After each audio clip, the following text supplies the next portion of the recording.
Hey, what's up, everybody? Cookie and Swanee here once again, talking this time about the dark side of things. We're going to be talking about the negative sides of Battlefront 2. Luckily, there's not as many of them, thank God, but there are still some things to talk about in Battlefront 2 that are not as good.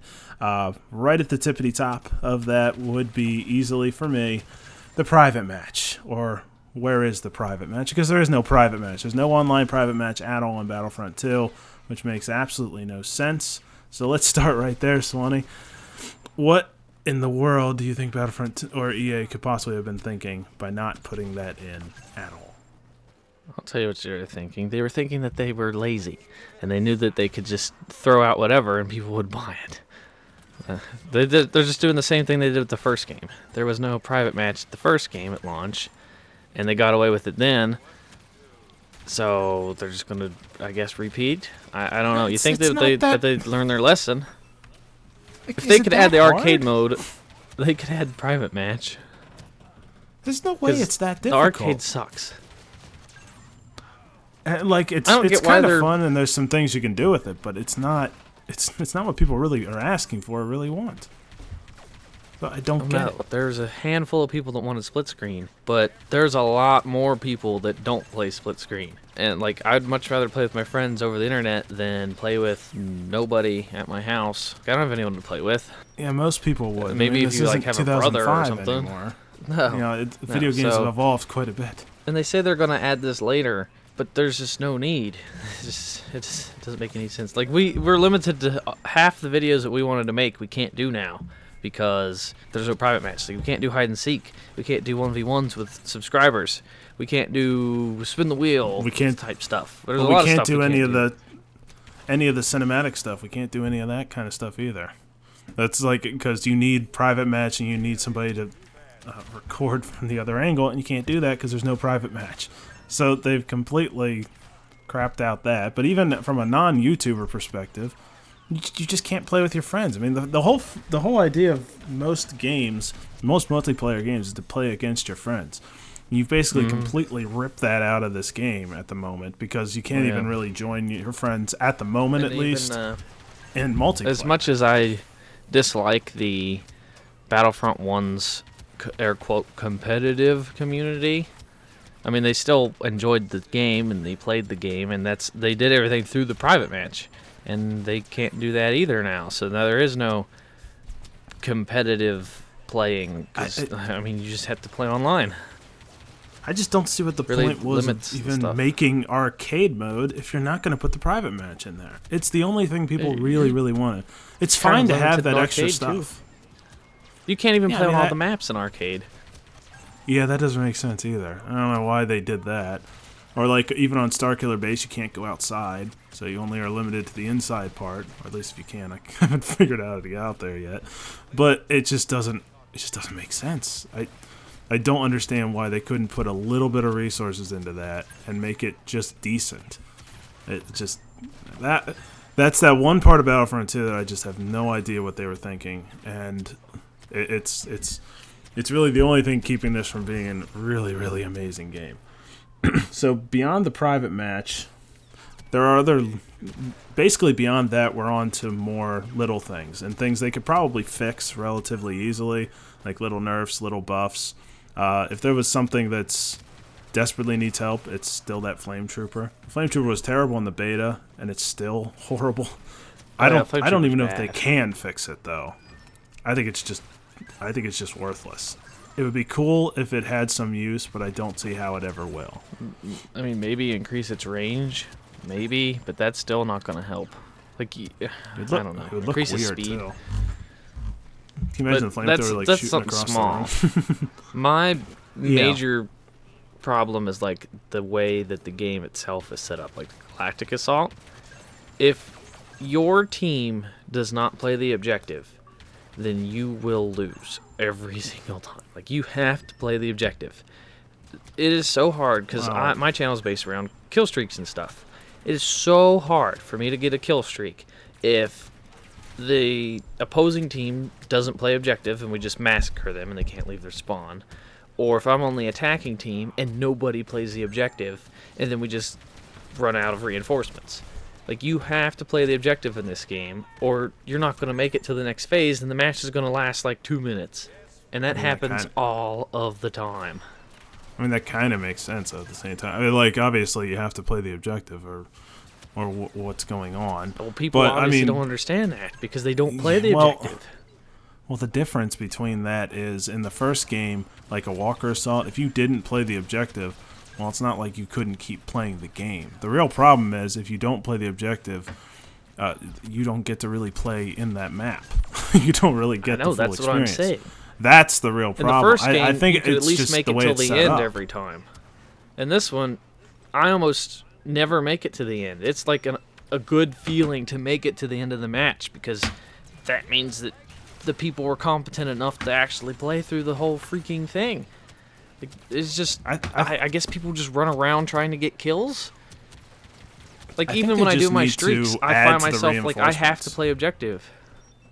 Maybe. I think they just need to add more reinforcements. Because I don't necessarily hate the system, but you can't have it so that people, let's say you're defending, and if you do well, then you don't get to enjoy the game. That doesn't make any sense. You're going to have to make those reinforcements, either make the reinforcements a lot higher, so even if you do a great job of defending the first objective and you win the first objective, you still get to play a long time. Maybe that would fix it. The only problem I'd have with that is it might make the matches super duper long, because then you'd have people with weird kind of crazy kill streaks where they just all 3 phases went to those super reinforcements all the way down to 1 or something. But I still think that would be an improvement over what they have right now, because there's just no reward for defending the objective. Your reward ends early. You just Why get would you punished want by that? the match ending early. And you don't get any. That's another thing. You don't get any bonuses based off of like doing well in a match. So why would you want to end the match early if you don't get more points? You don't get more credits. And it makes it harder to segues obviously into the other get. problem is that the credits are all the same at the end of each match. Yeah, that's really stupid. I don't know why they haven't fixed that. Like you could sit in the spawn and do emotes and get as many credits as the guy who won the game for you. Yeah, it goes based off of how long you're in the match. So you could either end the match right away and get like 125 credits, or you could go the entire length of the match and get like 400 credits. Yeah. So you could either just try to grind through and blow out as many matches as possible, which isn't fun, or you could just be in a long epic match, and then, like we said, it doesn't matter if you're first or if you're last. You still get the same amount of credits, which is dumb. So you get no award for defending unless you just want the match to end early. It doesn't make sense the way that it's set up. There's one other way that they could fix it, but they're not going. Well, let me put it this way: they could have fixed it, because they're not going to fix it in its current form in this way. But what they should have done is have counter objectives. Like if you defend the first area of the first phase, you have to push them now back you're further. attacking it. Yeah, like they're trying to run away, and you're like a pushing tug of them war back. type thing.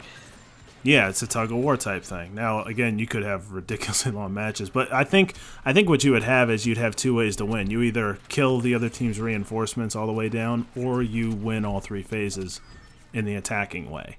So then you'd have 2 ways to win. I think that would be the best possible way they could have done it, but obviously it's too late for that, unless they put in a huge patch. But I don't see that ever happening. So that's a place where I think they misfired. And we kind of said that was coming when we were talking about the beta, that's going to be an issue, and it is. Although I will say it's not as big an issue as I thought it would be. Like, they fixed some things where, like, for instance, the MTT is not as easy to blow up. So at least it's hard to do that, but still, it's still a problem. Because if you have a team who's just dumb and doesn't attack the objective like they need to, then you don't get to really have a fun game. So that's our other big problems. I think beyond that, I'm trying to think of big problems. What about the progression system? That's a big problem everybody has with this. What do you think? As far as how long it takes? Well, I'd like to say that I mean we like the progression system. I like how it is how you choose your cards and stuff. What I don't like is the way that the crates are. Like, because I paid $100, and doesn't give me that big of an advantage. Like, if I have the max star cards, I have a slight boost to my character, but I can still get killed. Like, I have a fully upgraded Darth Vader, and I still only got like a 41 kill streak. That's not crazy. That's nothing game breaking. Well, yeah. Yeah, I don't really have the progression system problem. I think it gives a slight advantage, but the problem is. I don't think it's broken. Yeah, the credits are stupid the way it's set up right now. I think locking the heroes is dumb. I don't like them doing that, but I can see why they did it. And I will take that over them making DLC cost money. I bet you anything, Finn and Phasma, they're going to be behind a block as well. But again, I'll take that over... Yeah, but again, I'll take that over paid DLC. So, you got to have a trade-off. EA is going to try and make up that money somehow, and that's a much better way of making up that money than doing a pay-to-win or doing a paid DLC. So, I'll take it. People keep screaming that it's pay-to-win, and it's not. It's really not pay-to-win at all. It's paid. It really isn't. I mean, it's paid to progress faster, but it doesn't make that big of a difference. It really comes down to how skilled you are with the hero. Like, if you have a fully upgraded Vader, you're still going to get pooped on if you don't know how to use Vader. Yeah, I mean, we were some of the first people to get really pissed about the pay-to-win system anyway. So, I mean, it's something we were worried about, but as we've played, it hasn't made that big a difference. And the difference that it makes, you earn that difference. Or for the most part. Yeah, and people that are afraid of buying this game are going to think, well, I don't want to get the game right away because it's going to be broken. Like, I don't want to be at a disadvantage. And you're not going to be. Like, I don't know. It's not a massive disadvantage. But it's a slight one. Yeah, I just don't like how little credits you get after each match. The most you can get is like 400. And then I think the loot boxes are... Here, I can look it up, see how much they cost. I think the loot crates... The Trooper crate is 4,000 credits. The Starfighter's 2,400, and the Hero crate's 2,200. So, you can either save up to get 4,000 credits, which is stupid, because you only get like 4 of the star cards or whatever. Yeah, I think you get 5, or sometimes you get 5, well, no, but you don't always. Sometimes you can get 5. Yeah, so if you're in the maximum amount that the time can last per Galactic Assault match, it'll take you 10 matches to get 1 Trooper crate, and then you only get like 4 cards.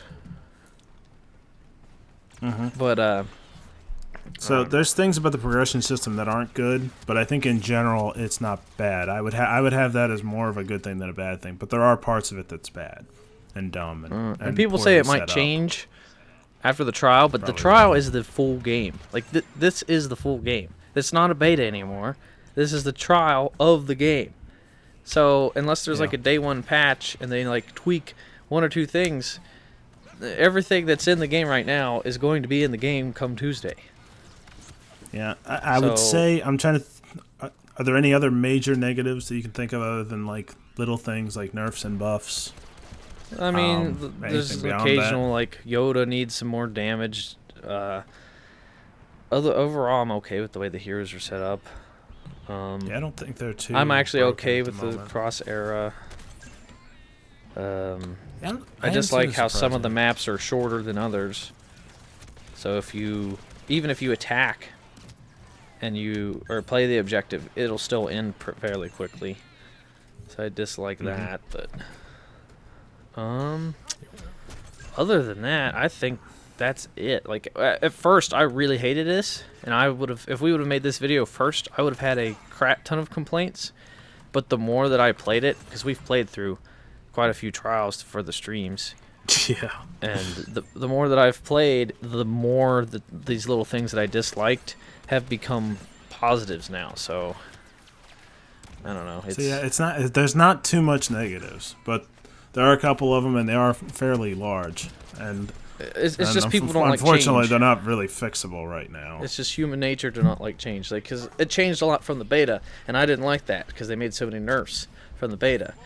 And when you come in from the beta, you're not going to be used to this, and you're going to think it's not as fun. But once you adapt to the game, I think that people will enjoy it. And I think, All right. I don't know. That basically does it, though. There you have it. There's our negatives for Star Wars Battlefront 2. Like we said in the positive one, a lot more positives than negatives. So go ahead and like this video, guys. Go ahead and sub if you haven't. Donate if you can. Watch another video. We've got tons. We're pumping out Battlefront 2 content as fast as we possibly can and as often. So check it out as much as you can. And to all the new subscribers out there, welcome to the channel. And it's good to have you. We've got a bunch of new ones recently. And we will see you next time. Your defeat is inevitable. I warn you not to underestimate my powers.